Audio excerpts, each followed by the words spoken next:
Oh god, I have a face. Am I not allowed to have a face? No. Oh, No face. no face is allowed. Skin. No skin? No skin. Well, I have fur. What if I don't have skin? You can have fur. I can have fur. I just can't have skin. I can have a face. My face when I can't have a face. If you've been following my travels for a while, you know I get into some weird situations. Well, imagine my face when I ran into the Skully fursuiter meet. In these panels, fursuiters gather to meet and mingle with others of their own species, and it's the perfect opportunity for us to check out these incredible macabre masks up close.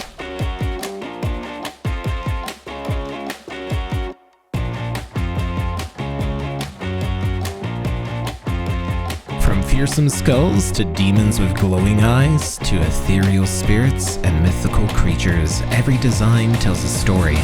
The attention to detail is bone-chilling, and each brings the ossified occupant's imagination to life.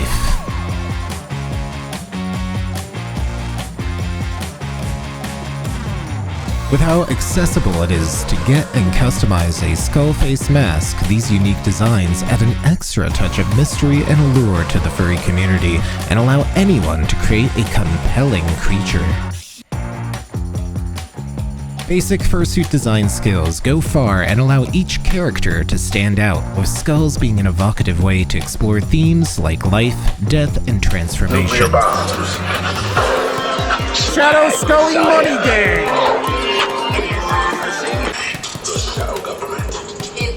Or you can just have fun with it. I mean, they're just really cool. It doesn't have to be serious all the time. Swag Messiah.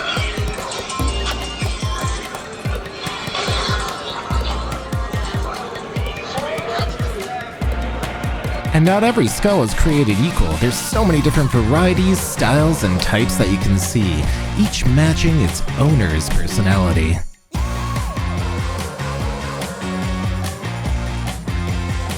So even though I might not have a bony grin, I still get a big smile on my face whenever I have a run-in with these afterlife aficionados. But we spent enough time in the meet, let's run outside and see if we can catch some others before we catch our end.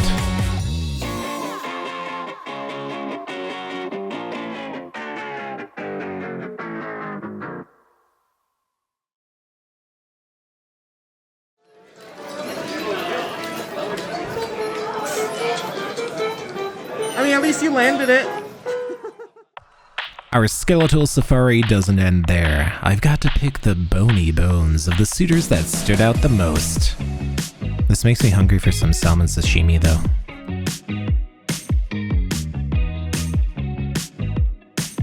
And if you're lucky, you'll have more than one run-in before we pass on. Bird business. Secret bird business. And if you have some unfinished business in this life yourself, maybe consider getting a skull mask to represent that. So while you're wandering the halls of life, make sure you face up to the inevitable and ask to take some pictures or maybe get a hug. There's nothing paranormal about how awesome it is seeing skullies at the parade. You might even say that you'll encounter some real, otherworldly occult experiences should you put your faith into it.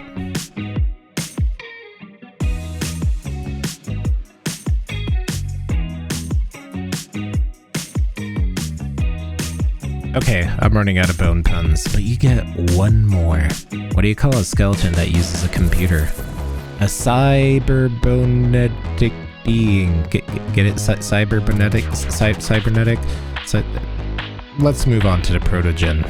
They also don't have faces.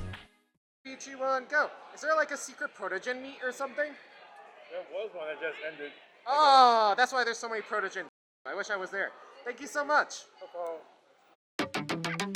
Reseat your RAM and don't blue screen just yet. We'll be uploading a bunch of faceless furry robotic roombas.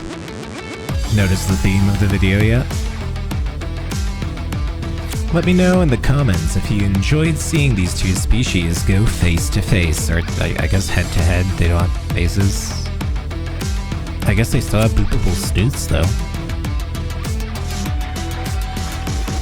Anyway, I love seeing all these new varieties of variants to the standard LED Protogen head, a memento to how skullies are often characterized by their crafty creativity.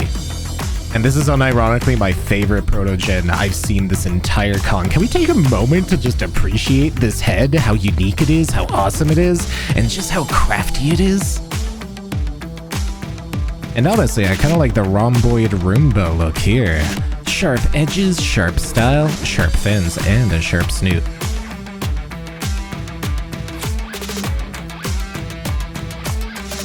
You might say they have no faces, but this brute has no fur. I spent 2 days tracking down their unique virtual visage in the crowd. Okay, I lied. This one is my favorite. I spent a good 15 minutes talking about this on stream, but blue masking tape, some wall lights, like this goes to show you, all you need is a little bit of creativity to have a lot of fun. But of course, I'm always a fan of the classic look as well.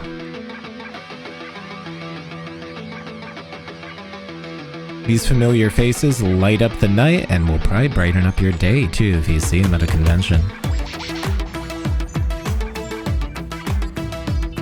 But I have to say, this convention was my favorite for the variety and creativity on display in these Protogen costumes.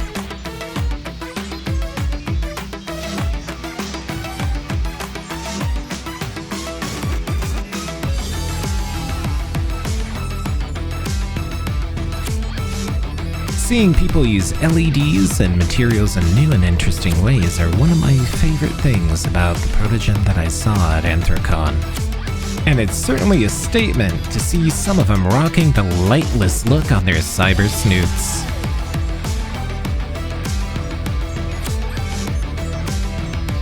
I've never seen such an interesting carbon fiber weave pattern for the visor. I wonder how they can see us. But we've got plenty of traditional Protogen coming up too. I've said this before, but I just had to highlight all the unique looking Protogen at this con. It really surprised me and I love to see them.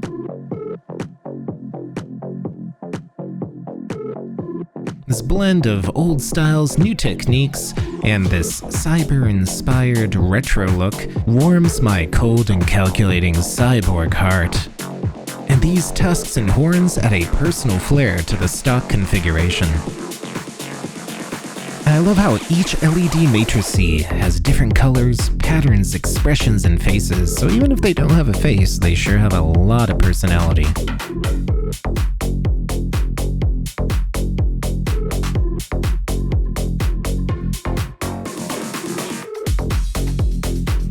I would say the subtle design choices in each character stand out much more than the big ears.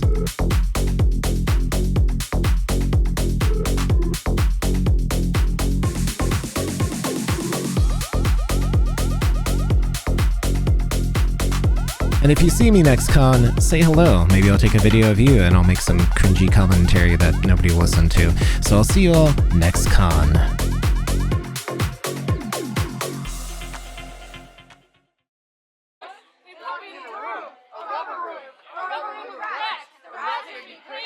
Crazy! I was crazy once. They locked me in a room.